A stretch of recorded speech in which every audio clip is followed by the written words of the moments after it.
네, 반갑습니다. 저는 민법 강사 차민영입니다. 오늘 처음 시작하시는 분들이 계실 수가 있기 때문에 제 이름을 말씀을 드렸고요. 일단 우리가 이제 민법이죠, 민법. 네, 민법인데 민법입니다. 근데 민법이 끝이 아니죠. 네? 민법 및 뭐예요? 민법 및 네? 민사특별법이죠.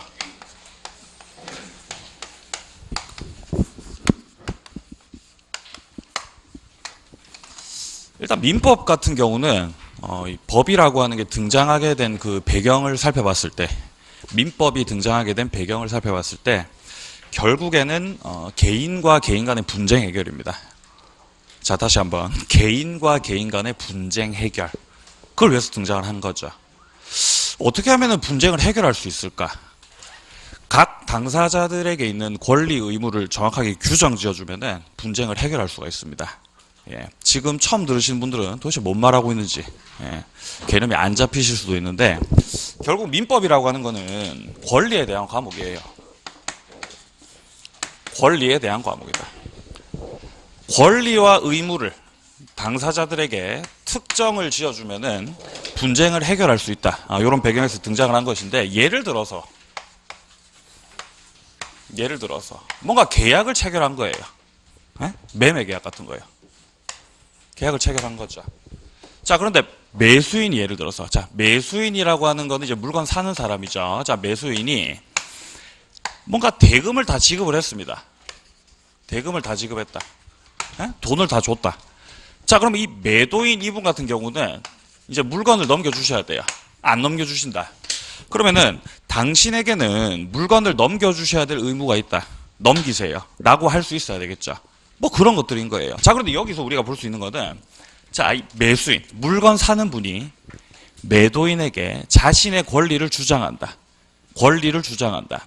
이분 같은 경우는 매도인에게 목적물을 넘겨달라고 청구할 수가 있습니다. 소유권을 넘겨달라고 할 수 있는 권리가 있는 것이다. 자, 그러면 반대편에 있는 이분 같은 경우는 마찬가지 맥락에서 소유권을 넘겨주셔야 할 뭐가 있다? 의무가 있다, 이 말이에요. 그러니까 결국 민법에서는 이 권리와 의무가 이렇게 엮여져 있다. 나의 권리가 당신의 뭐예요? 나의 권리가 당신의 의무가 되는 것이죠. 그렇기 때문에 권리 의무를 따로따로 공부할 필요가 없다. 한 개만 하시면 된다, 한 개만. 근데 의무보단 권리가 낫죠. 어감상. 권리가 좋아요, 의무가 좋아요? 권리가 좀 미쳤습니다. 자, 권리가 좋아요, 권리가. 권리가 좋아요. 그렇기 때문에 우리 민법도 권리 중심으로 다 규정이 돼 있다라는 것을 알 수가 있습니다. 자, 일단 먼저 목차를 살펴보기 전에 제가 민법 강사 생활을 하면서 초반에 가장 많이 듣는 얘기. 민법에는 특징이 있어요, 특징. 특징이 있다, 특징. 첫 번째 특징. 민법의 첫 번째 특징, 어렵다. 어렵다는 특징이 있다. 어렵다. 제가 초반에 가장 많이 듣는 말입니다. 민법 어렵습니다. 어렵다, 어렵다. 자, 그리고 두 번째가 뭔지 아십니까? 양 많다. 어렵다, 양 많다. 이 얘기 제일 많이 듣습니다. 근데 한 2달 정도 지나면, 한 달에서 2달 정도가 지나게 되면은 어렵다라는 말이 뭘로 바뀌냐면은, 어렵지만 재밌다. 재밌다로 바뀌어요. 이게 왜 이렇게 되냐면은, 처음에 민법 우리가 딱 접했을 때는 용어 자체가 어렵기 때문에, 낯설기 때문에 대단히 어려움을 느끼게 되는데, 용어에 대해서 우리가 조금씩 적응을 하고 내용 파악을 조금씩 해 나가다 보면은 결국 우리의 이 일상생활과 우리가 평소에 부동산과 관련해서 접하게 되는 여러 가지 그런 문제들과 대단히 밀접한 관련이 있다는 걸 깨닫게 되면서 재미를 느낍니다. 대단히 매력이 있지 않습니까? 민법이라고 보기. 어렵지만 재밌다. 매력 없어요? 좀 치명적이죠, 매력이. 자, 그리고 양이 많아요. 예. 양 많습니다. 양 많은데 민법을 해 나가다 보면은 전반적인 맥락을 잡게 된다. 맥락을요.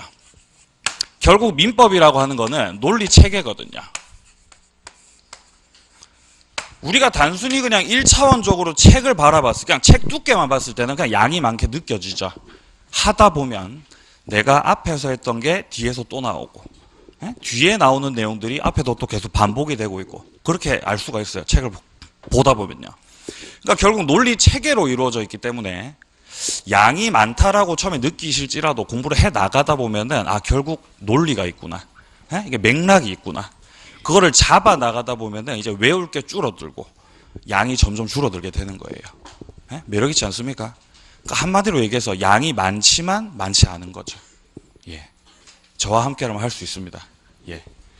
자, 그래서 민법의 특징, 제가 초반에 가장 많이 듣는 얘기를 말씀을 드렸고, 우리가 일단 오늘 첫 시간이기 때문에 어쨌든 민법의 그 구성들을 좀 살펴볼 필요가 있겠습니다. 아까 전에 제가 서두에 민법은 권리에 대한 과목이다라고 말씀을 드렸어요. 권리. 권리에 대한 거다. 자, 일단 민법 목차를 보게 되면은 제일 첫 번째 나오는 게 민법 총칙이에요. 민법 총칙이다. 자, 그리고 제2편 보시면은 물권법이 나옵니다. 물권법. 그리고 3편 계약법이 등장을 합니다. 그리고 마지막 4편 민사특별법이 나오죠. 이렇게 총 4편으로 구성이 되어 있어요. 양 얼마 안 많죠? 4편밖에 4개밖에 없어요. 예. 한 개도 공감 안 되는 분위기죠. 자, 그런데 이 물권법 같은 경우는 물권이라고 하는 거에 대해서 우리가 공부를 하게 됩니다. 물권. 여기서 이 물권이다라고 하는 거는 물건에 대한 권리다라는 뜻입니다. 물건에 대한 권리다.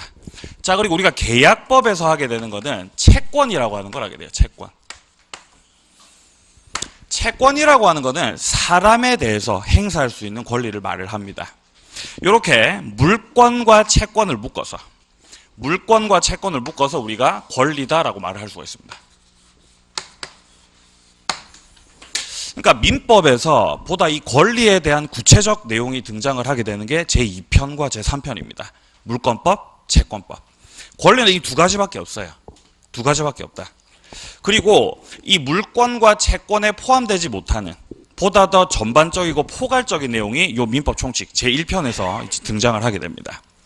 그래서 저는 이번 순환 과정 같은 경우도 우리가 총칙을 바로 들어가는 것보다는 먼저 보다 더 구체적인 내용들을 먼저 살펴본 다음에 그 다음에 총칙을 들어가는 게 더 내용 파악이 용이하다라고 생각이 들기 때문에 이번 순환 과정도 물권법 그리고 계약법을 마무리하고 그 다음에 총칙으로 이렇게 순서로 진행을 하도록 하겠습니다. 그럼 특별법은 어떡하죠? 특별법은요? 특별법 보강해야 돼요. 보강. 특별법은 보강을 해야 됩니다. 실질적으로 이 민법을 처음서부터 끝까지 다 싹 정리를 하려면은 10주가 필요해요. 10주. 근데 요번 3, 4월 같은 경우는 9주 나오죠. 9주. 8주인가? 8주에 8주 나와요. 8주. 그렇기 때문에 시간적으로 조금 부족한 부분이 있기 때문에 제가 원장님하고 이제 학원 스케줄에 대해서 얘기를 좀 해봤는데 3, 4월 과정 끝나고 아마 5월 첫째 주에 민사특별법을 한번 정리를 하게 될 겁니다. 네, 그때 뭐 주야 합반으로 하게 될지 아니면 뭐 나눠서 하게 될지 그건 저도 모르겠는데 일단 어쨌든 특별법 같은 경우는 3, 4, 5, 6월 과정 중에서 한번 잡아가지고 보강을 하도록 하겠습니다. 특별법에서 등장을 하게 되는 그 법률을 먼저 조금 말씀을 좀 드리겠습니다. 자, 일단 특별법 같은 경우는 일단 임대차 보호법이 나옵니다. 임대차 보호법. 임대차 보호법이 두 가지가 나와요. 두 가지. 첫 번째, 주택임대차 보호법. 그 다음에 상가임대차 보호법. 이렇게 두 가지가 등장을 합니다. 자, 이 임대차 보호법이 끝나고 나서 그 다음에는 가등기 담보 등에 관한 법률이 나와요. 가등기 담보 등에 관한 법률이다. 그 다음에 집합 건물과 관련된 내용들이 나옵니다. 집합 건물. 마지막에 등장을 하는 게 부동산 실권리자 명의 등기. 부동산 실권리자 명의 등기에 관한 법률이 나온다. 이렇게 몇 개죠, 특별법? 몇 개예요? 5개 맞습니까? 예? 하나, 둘, 셋, 넷, 다섯 개. 이 5가지 특별법 중에서 우리 시험에 출제가 되는 게 6문제입니다. 6문제.